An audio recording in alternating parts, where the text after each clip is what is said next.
Les vivants et les dieux, symboles et religions, par Michel Cazenave.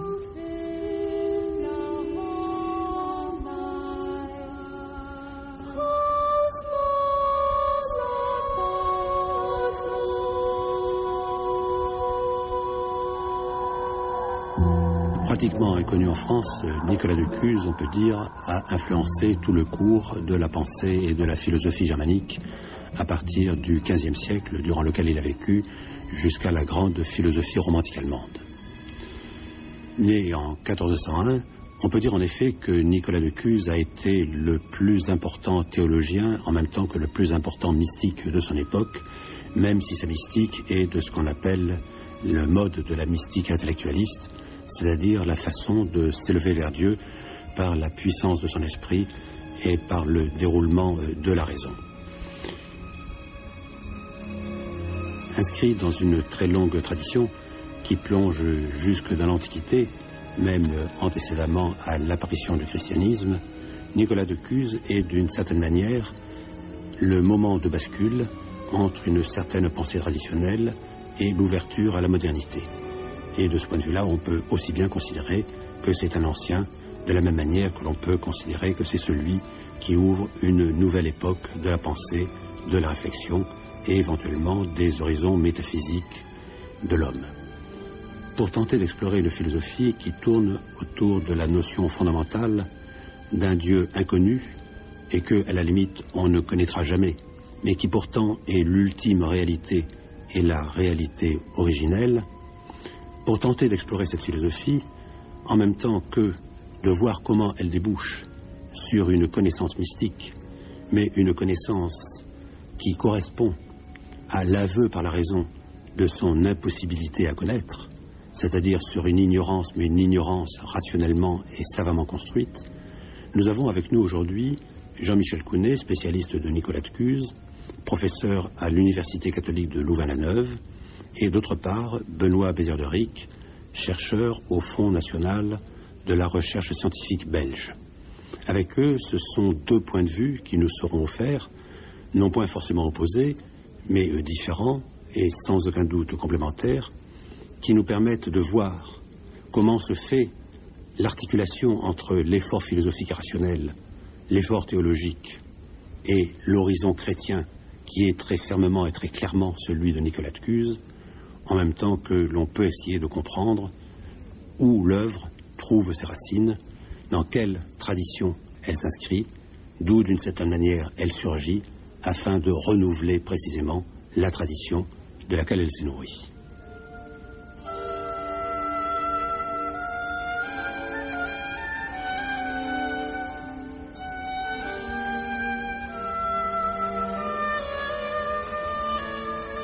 Une des principales difficultés qu'on rencontre quand on travaille cet auteur, quand on le fréquente, c'est la diversité des influences qu'il a subies.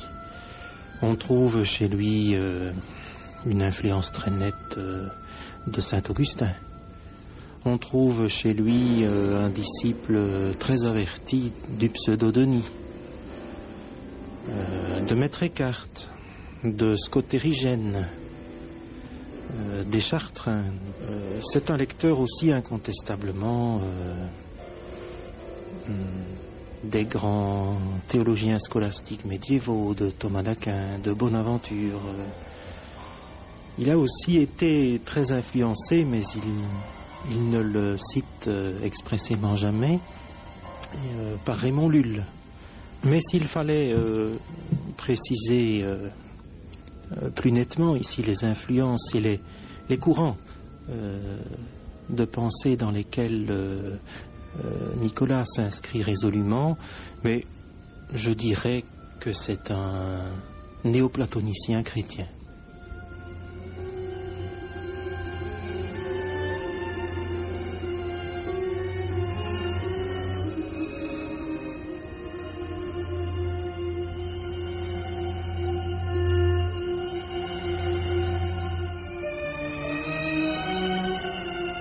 Je crois effectivement que Nicolas de Cuse ne peut pas se comprendre sans cette grande arrière-fond du néoplatonisme chrétien, dont l'un des personnage qui a le plus inspiré sans doute Nicolas de Cuse dans sa réflexion est Maître Eckhart, qui lui-même s'appuie effectivement, comme vous l'avez dit, sur toute la tradition qui remonte ultimement à Pseudo-Denis en passant par Scott Erigen.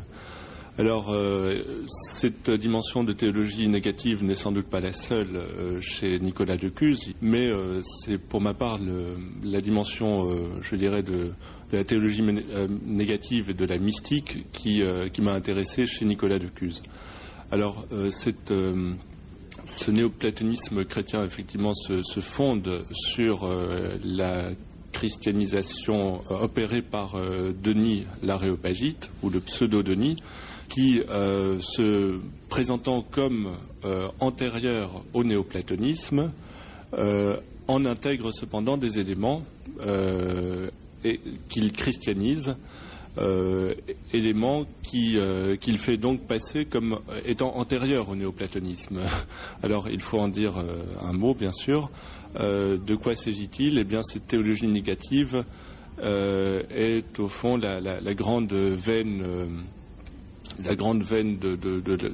qui nourrira la tradition mystique tant dans le christianisme oriental que dans le christianisme occidental.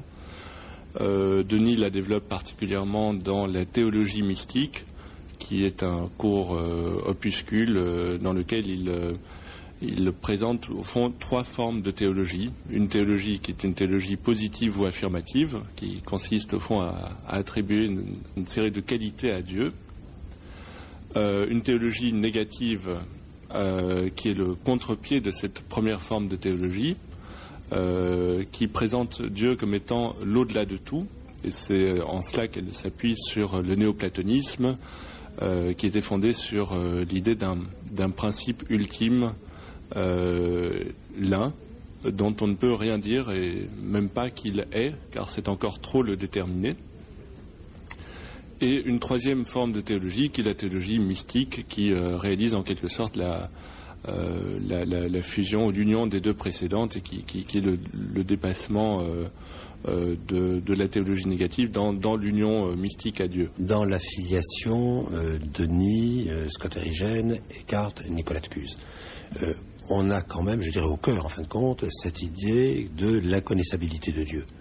Bon, qui avait déjà été développé par des gens comme Chrysostome, etc., mais où on a l'impression qu'on retrouve aussi, d'ailleurs, le même thème que l'on retrouve chez Proclus, c'est-à-dire ce qu'il appelle le lin d'avant lin, si l'on peut dire, ou lin barré, dont on ne peut rien dire, et où on voit peu à peu, je dirais, à travers Scott Erigen, à travers cette idée qu'il y a la création, mais il y a la création créante non créée, la création créante créée. Enfin, il y a une sorte, je dirais, déjà de différenciation, en quelque sorte des manifestations de ce Dieu inconnaissable.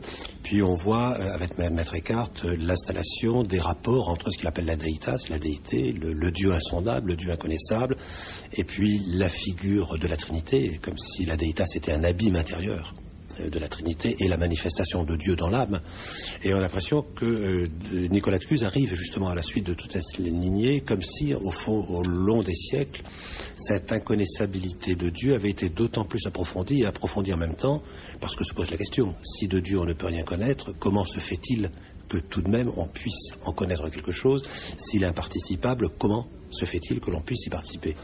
Vous avez raison de souligner cet aspect d'inconnaissabilité de Dieu, car c'est effectivement ce qui se trouve à la base de la théologie négative. Inconnaissabilité que l'on pourrait peut-être mettre aussi en rapport avec la notion d'infini. C'est à partir du moment où on a considéré le premier principe, l'un ou Dieu, comme étant infini, que Dieu est devenu, par définition, inconnaissable. Alors évidemment, à partir du moment où il est inconnaissable, on peut se demander comment, finalement, on peut malgré tout le connaître et en parler. On peut parler de ce qui n'est pas dissible en parlant comme d'un fait. Il y aurait évidemment une contradiction tout à fait évidente à parler de l'indicible et à vouloir prétendre dire ce qu'il est. La seule façon de parler de l'indicible, c'est d'en parler à titre de fait, devant lequel, pour ainsi dire, la pensée vient comme buter, vient comme, pour ainsi dire, s'échouer, pourrait-on dire, peut-être dans tous les sens du mot. par exemple, c'est très très clair dans sa grande œuvre qui est consacrée à la docte-ignorance. Dans la troisième partie, il y a cette volonté, si vous voulez, de relier, malgré tout, mais d'une façon qui est extrêmement significative, ce Dieu indicible, effectivement ineffable, tout à fait transcendant, et la réalité concrète de l'incarnation, parce que Nicolas de Cuse est un penseur résolument chrétien, et pour lui, il n'y a pas du tout, en fait, si bien entendu il y a un paradoxe, il y a une sorte de tension extraordinaire entre le Dieu transcendant et la réalité de l'incarnation, mais quelque part, il s'agit dans les deux cas, si vous voulez, d'une factualité que l'esprit a à prendre en compte. La pensée fait, dans son exercice même, l'expérience d'un réel qui lui résiste. Quand je parle de cela avec mes étudiants, je prends toujours la comparaison qui vaut ce qu'elle vaut. Prenons le cas d'un lion que vous imaginez. Eh bien, un lion, si vous l'imaginez, vous pouvez en faire à la limite ce que vous voulez. Vous pouvez, pour ainsi dire, le porter à bout de bras. Vous pouvez le faire tournoyer au-dessus de votre tête en le tenant par exemple par la queue, etc. Bon, tant que c'est un lion imaginaire, tout ça ne présente aucune difficulté. Mais tout le monde sait bien que quand on est confronté à un lion réel, eh bien les choses se présentent tout à fait autrement.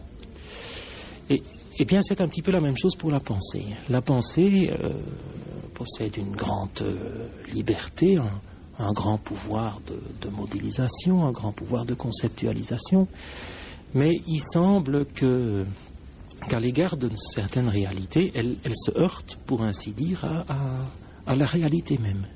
Et que c'est, pour ce type de réalité, la façon par excellence, peut-être même la seule façon pour la pensée d'être, pour ainsi dire, en contact réel avec ces objets et à leur rendre justice. Alors je pense que dans le cas de la théologie, si vous voulez, dans le cas du rapport à Dieu, eh bien, c'est de cela vraiment dont il s'agit chez Nicolas. Reconnaître l'inconnaissabilité de Dieu, sa transcendance, si vous voulez, son infinité, peu importe, ce que Nicolas appellera la notion de maximum absolu, c'est reconnaître cela comme un fait. Un fait qui est à la fois, bien entendu, pour la pensée une limite, mais une limite dont elle est consciente, et par le fait même qu'elle en est consciente, bien entendu, elle l'a déjà, en quelque sorte, en même temps qu'elle l'a constaté, elle l'a aussi, pour ainsi dire, déjà dépassé.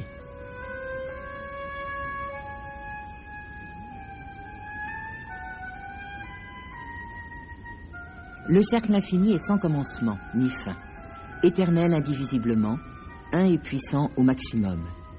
Et parce que ce cercle est maximum, son diamètre aussi est maximum. Comme il ne peut y avoir plusieurs maxima, ce cercle est si parfaitement un que son diamètre est sa circonférence. Mais un diamètre infini a un milieu infini. Or, son milieu est son centre. On voit donc que centre, diamètre et circonférence sont la même chose. Par là, notre ignorance apprend que le maximum est incompréhensible, que le minimum ne lui est pas opposé, mais que le centre est en lui circonférence. Tu vois comment le maximum parfait tout entier est à l'intérieur de tout, qu'il est simple et indivisible, puisqu'il est le centre infini. Et en dehors de tout, entourant toute chose, puisque circonférence infinie. Et pénétrant tout, puisque diamètre infini. Principe de toute chose, puisque centre. Fin de toute chose, puisque circonférence. Milieu de tout, puisque diamètre. Cause efficiente, puisque centre. Formelle, puisque diamètre. Finale, puisque circonférence. Donnant l'être, puisque centre. Gouvernant, puisque diamètre. Conservant, puisque circonférence. Et ainsi de suite pour beaucoup de choses. C'est pourquoi tu appréhendes par l'intelligence comment le maximum n'est la même chose que rien, ni différent de rien, et comment tout est en lui, de lui et par lui, parce qu'il est circonférence, diamètre et centre.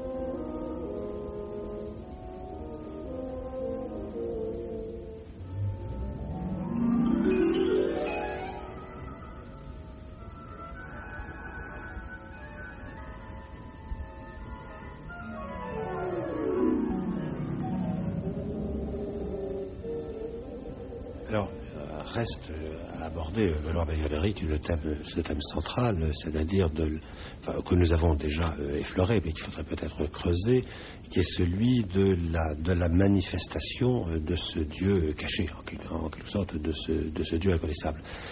Parce qu'on voit que c'est le problème de toute, je dirais, gnose au sens général, c'est-à-dire de la connaissance, dans la limite, dans la mesure où quelqu'un comme Clément d'Alexandrie peut dire lui-même qu'il est agnostique. On le retrouve dans la gnose musulmane, etc. On le retrouve évidemment dans la gnose hébraïque, qui est toujours comment est-ce que le trésor caché peut se faire connaître. Et on voit très bien comment, je dirais, là, il y a une anthropologie propre à Nicolas de Cuse, c'est que ce trésor caché étant de l'ordre de l'infini, ce n'est pas l'homme qui tend à la fin l'infini, mais je dirais l'infini n'est pas un horizon, que beaucoup plus l'infini est fondateur. Et à la limite, c'est plutôt les choses existantes, c'est l'univers, ce sont les hommes qui ne sont pas de l'infini. Comme si l'infini était premier, puis on faisait de la découpe dans l'infini, si on peut dire. Oui, on a présenté parfois la philosophie de Nicolas de Cuse comme une philosophie de la finitude, mais il me semble effectivement que plus fondamentalement, c'est une philosophie de l'infinitude, car cette finitude qui apparaît se découpe en effet sur un fond d'infini. C'est la finitude humaine. Tandis que la base, l'origine, est effectivement cette intuition d'un infini. Alors, il me semble que vous posez là la question récurrente, effectivement, d'une approche de théologie négative dans laquelle il faut bien partir malgré tout de la connaissance d'un principe inconnu. Comment ce Dieu caché, comment ce trésor caché se fait connaître cependant. Et j'ai le sentiment que la condition en quelque sorte de cette forme de théologie est une révélation, ou du moins que la révélation permet de sortir de ce paradoxe. Car autrement, il y a toujours cette question de la manière dont on peut avoir connaissance de ce principe inconnu. Révélation ou peut-être que l'équivalent de la révélation dans un horizon plus l'horizon du paganisme serait peut-être la théurgie, mais une forme tout de même de manifestation de ce principe inconnu. Oui, mais alors justement, comment se manifeste-t-il chez Nicolas de Cuse? Parce que si on prend quelqu'un qui est l'un de ses ancêtres, nous l'avons dit, comme Scottérigène, on voit très bien qu'il y a le Dieu non créé, par définition, et ne créant pas. C'est Dieu dans son mystère, si on peut dire. Et puis il y a le Dieu non créé et créant. Et puis il y a la nature créée et continuant à créer elle-même et créant elle-même. Et puis la nature créée, qui est la nôtre, et non créante. Bon, mais la nature créée et créante, je dirais, représente un stade intermédiaire, si l'on peut dire, entre la divinité et l'autre monde, qui, toute chose égale par ailleurs, correspondrait à ce que dans la gnose islamique, par exemple, ce qu'Henri Corbin appelait le monde imaginal. C'est-à-dire où il y a un monde médiateur, en fin de compte. Alors, comment ce rôle est-il rempli chez Nicolas de Cuse? Alors, je dirais que cela rejoint peut-être l'approche que développe Nicolas de Cuse à propos de la création. Comment considère-t-il la création et le rapport entre Dieu et sa création? Je pense qu'il l'envisage à la manière d'une théophanisation.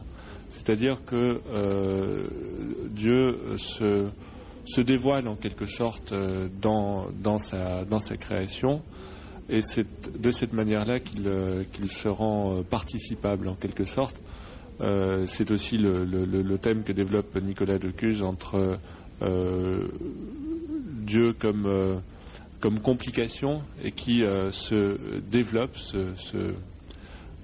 s'explique en quelque sorte, enfin, au sens étymologique du terme, dans le monde.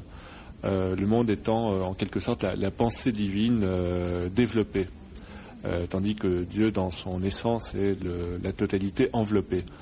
Et c'est aussi ce qui amène Nicolas de Cuse à soutenir des paradoxes, encore une fois là aussi inspiré d'une certaine manière de Maître Eckhart, comme cette idée de l'éternité du monde. Alors que l'on sait bien qu'on est là dans un univers chrétien, dans lequel le monde est censé avoir été créé par Dieu, et Nicolas de Cuse ne remet pas cela en cause, mais d'une certaine manière, il considère que depuis toute éternité, le monde est créé, ou Dieu est créateur du monde. Et il compare cela au rayon du soleil, par exemple, qui de toute éternité, enfin, depuis que le soleil existe en tout cas, proviennent du soleil, bien que le soleil n'ait peut-être pas existé depuis toujours. Et c'est cette image qui lui permet de comprendre aussi comment Dieu, depuis toute éternité, est le créateur. Et que d'une certaine manière, on ne peut pas considérer un temps d'avant le monde où le monde n'aurait pas été créé, puisque, reprenant une idée augustinienne, là, le temps est créé avec le monde. Donc il est aberrant de se poser la question de ce que faisait Dieu avant de créer le monde, car c'est encore réfléchir selon un schème temporel.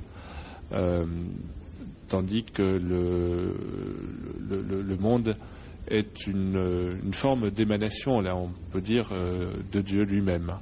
Il y a, et c'est sous cet aspect-là que se révèle Dieu dans le monde qui apparaît comme un développement, encore une fois, de Dieu lui-même.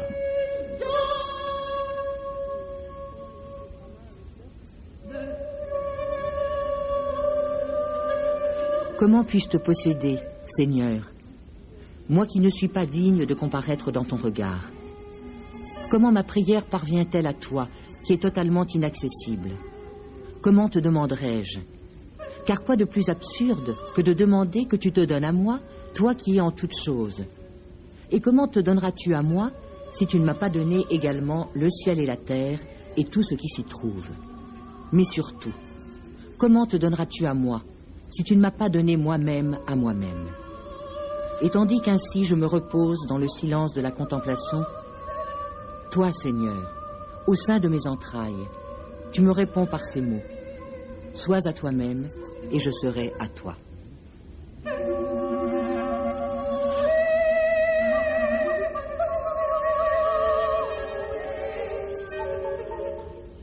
Nicolas de Cuse se trouve effectivement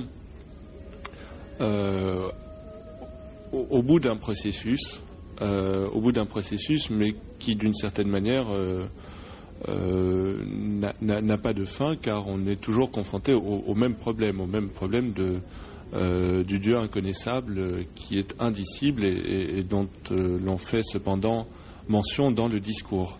Un de ceux qui a poussé le plus loin, c'est ce problème de dire ce qui ne peut être dit, de nommer l'indicible.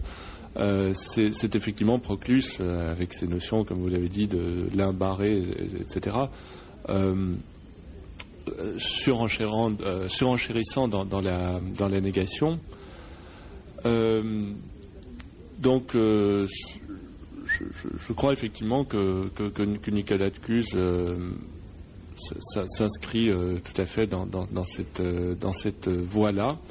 Cela pose évidemment un problème par rapport à la Trinité, bien entendu, par rapport au dogme de la Trinité.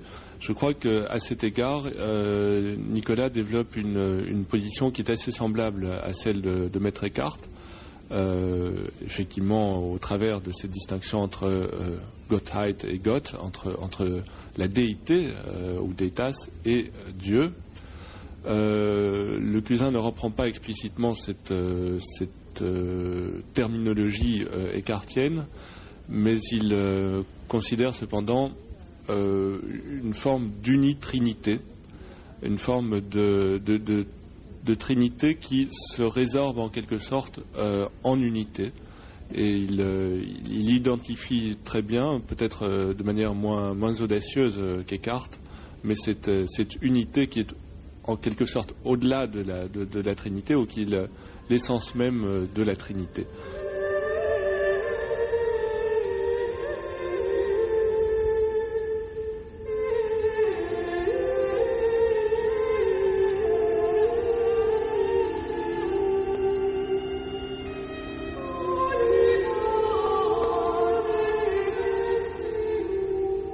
Quand Atticus parle de Dieu, c'est du Dieu trinitaire, hein, mais c'est d'une certaine façon dans la Trinité même que si je puis dire, le moment de négation ou le moment de la théologie négative s'inscrit. Et on le voit très clairement dans une œuvre relativement tardive qui s'appelle le non-autre, De non aliud en latin, et dans lequel on a cette affirmation qui est relativement étrange à mon avis et neuve. Je ne connais pas de précédent vraiment dans l'histoire de la théologie. C'est l'idée que la Trinité en tant que telle relève de la théologie négative. Donc, qu'est-ce que c'est que le non-autre? Le non-autre, c'est Dieu en tant qu'il est l'un, hein, l'unité absolue, au-delà de toute dualité, au-delà de toute détermination. Mais cet un est en même temps, comment dire, coïncide avec toutes les lignes, s'identifie ontologiquement à elle. Donc le non-autre est non-autre, pour ainsi dire, de tout ce qui n'est pas lui. Dieu est le non-autre du soleil, le nôtre de la lune, la terre, le non-autre de l'homme, sans perdre sa transcendance néanmoins. Donc il n'y a plus finalement de distinction bien nette entre théologie affirmative et théologie négative. Mais ce qu'il y a dans le fond, c'est une théologie symbolique. C'est une théologie où l'esprit humain produit un certain nombre de signaux qui se rapportent à Dieu, qui sont bien entendu en écart par rapport à l'objet qui est visé, mais qui, en même temps, si vous voulez, pour ainsi dire, expriment, me semble-t-il, une réponse de cette unité absolue. Enfin, voilà.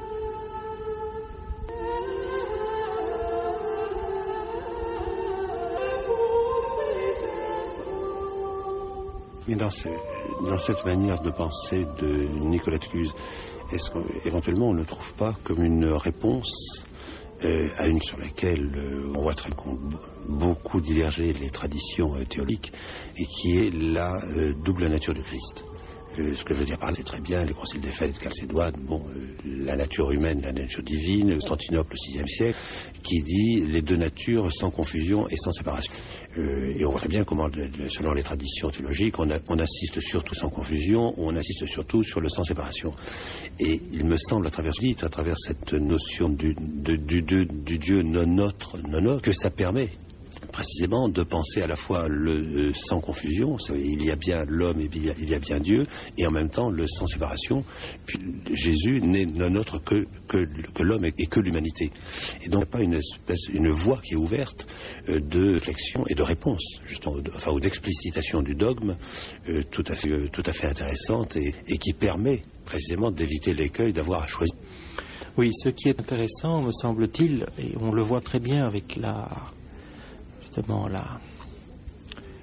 toute cette recherche que Nicolas de Cuse va mener à partir du non-autre, on voit très bien dans son esprit la transcendance de Dieu, si vous voulez, son caractère de maximum absolu, ne pose pas du tout en fait à une union et à une présence concrète dans le fini même. Il y a un effort absolument fantastique, à mon avis, pour penser les deux simultanément. Et même je crois qu'on peut aller même jusque-là, aller jusqu'à comprendre que pour Nicolas de Cuse, la transcendance apparaît, pour ainsi dire, comme une espèce de conséquence de la présence de Dieu au fini. Non autre, si vous voulez, de toute réalité, s'il s'identifie au niveau de l'être avec tout ce qui existe, les réalités les plus humbles, Dieu est évidemment présent à travers tout ce qui existe, si vous voulez, qui, pour ainsi dire, une de ses manifestations, une de ses modalités, partielle, finie, mais une manifestation tout de même. Mais, alors, est-ce que ce n'est pas une sorte de monothéistique auquel nous avons affaire? Eh bien, pas du tout, parce que cette capacité d'identifier à tout ce qui n'est pas lui, eh bien, fait pourrir son identité propre. Les choses sont, pour ainsi dire, en leurs limites. Elles sont enfermées dans leur être. Elles sont autres les unes que les autres et ne peuvent franchir, pour ainsi dire, les limites qui leur sont assignées. Par contre, Dieu, précisément dans la mesure où il s'identifie à tout ce qui n'est pas, dans la mesure où il est précisément immanent à tout ce qui existe, manifeste par là, si vous voulez, d'une façon particulièrement nette, sa transcendance par rapport à tout ce qui existe. Donc, Dieu est immanent, il est transcendant, et il est transcendant dans la mesure où il est immanent. Seigneur, suavité de toute douceur, tu as mis en ma libre que je sois à moi-même, si je le veux. C'est pourquoi, si je ne suis pas à moi, toi non plus, tu n'es pas à moi. Tu as la liberté nécessaire, et comme tu ne pourrais pas être à moi si je n'étais pas moi non plus à moi, et parce que tu m'en as donné la liberté, tu ne m'obliges pas, mais tu attends moi qui choisisse d'être à moi-même. C'est de moi-même donc que et non de toi, Seigneur, qui ne réduis pas ta très grande bonté, mais qui, heureusement, en tous ceux qui sont capables de la recevoir. Tu es, c'est ta bonté.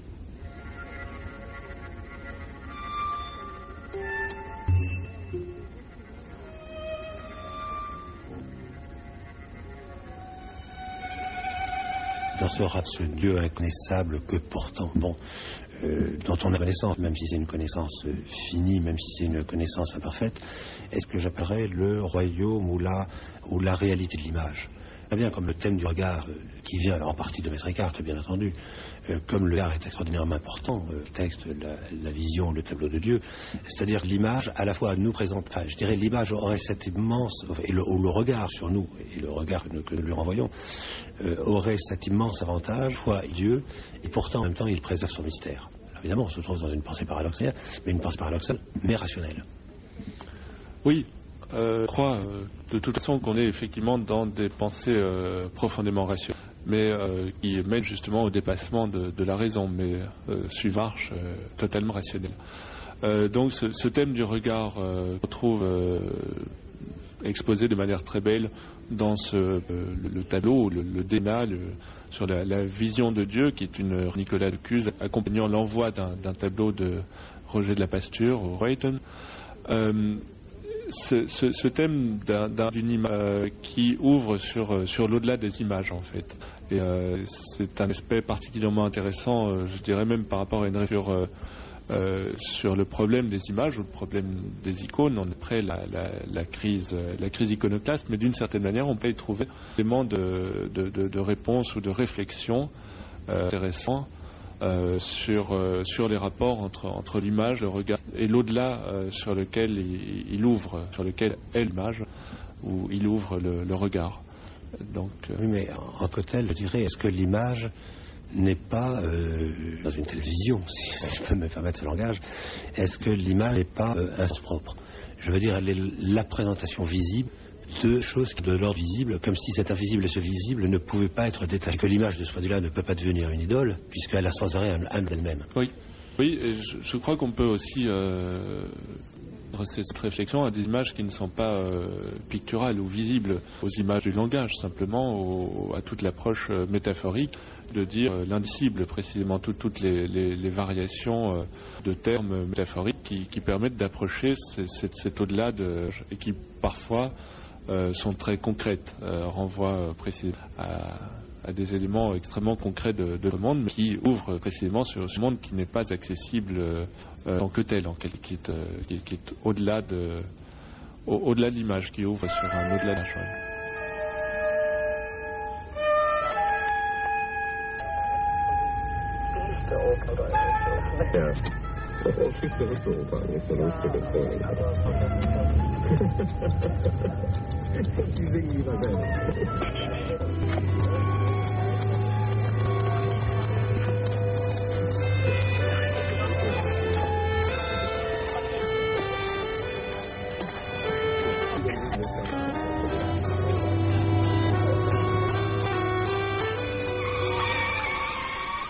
Livre. Prolongeant la réflexion de Nicolas de Cuse à laquelle nous avons été introduits, je voudrais signaler aujourd'hui l'ouvrage de Hubert Debac aux éditions Beauchesne, Lire, icône de Dieu. Dans la mesure où une étude extrêmement fouillée, extrêmement précise d'une prophète osée dans l'ensemble, et d'autre part des sermons sur le Cantique des Cantiques de Saint Bernard, Hubert Debac montre comment l'homme, icône de Dieu, c'est-à-dire à la fois sa révélation, sa manifestation dans le monde, la création et donc sa créature, et que tout en à Dieu, il ne peut se fonder que sur le mystère qui est celui de soi. Et c'est précisément à cause de ce mystère que l'homme est un être de désir, un être de désir profond, qui correspond à la fois au désir de Dieu, à Dieu ce désir, dans une sorte de ce que l'on pourrait un point de vue érotique. Le désir que parce que le Seigneur nous désire. Et en fin de compte, le Seigneur ne nous désire-t-il afin de susciter cet invire au secret de nos cœurs. On peut s'intéresser bien évidemment à l'ouvrage, le petit ouvrage en fait, Snell, L'arc et la flèche aux éditions du Relier.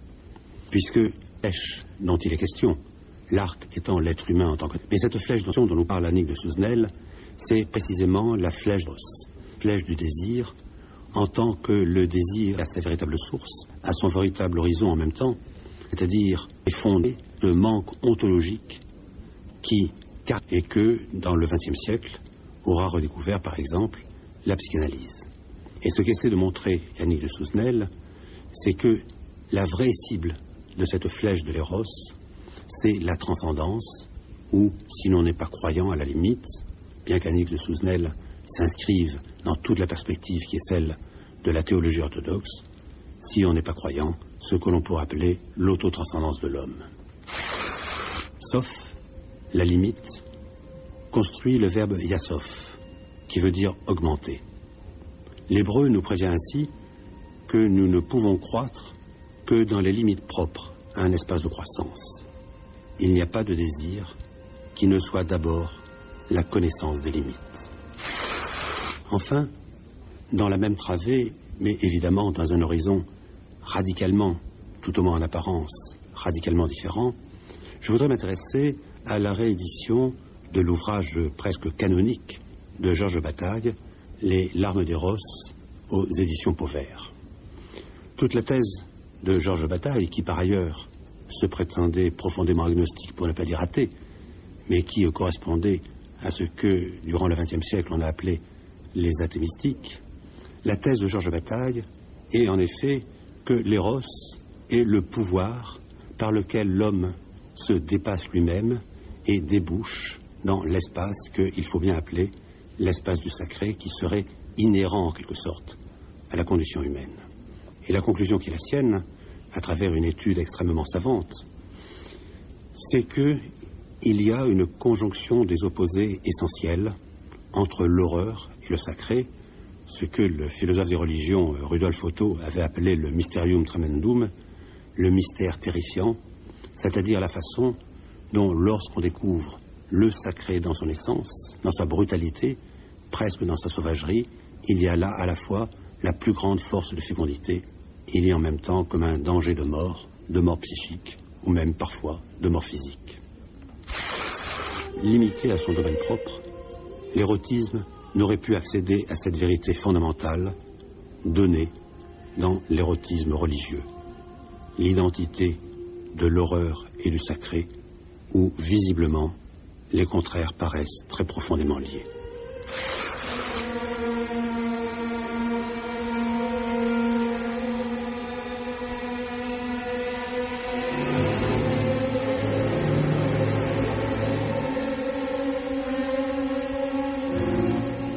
Les livres aujourd'hui. L'homme de désir, icône de Dieu de Hubert Debac aux éditions Beauchesne.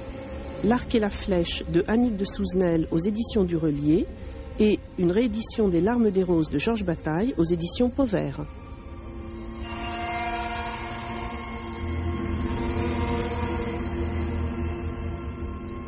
C'était Les Vivants et les Dieux,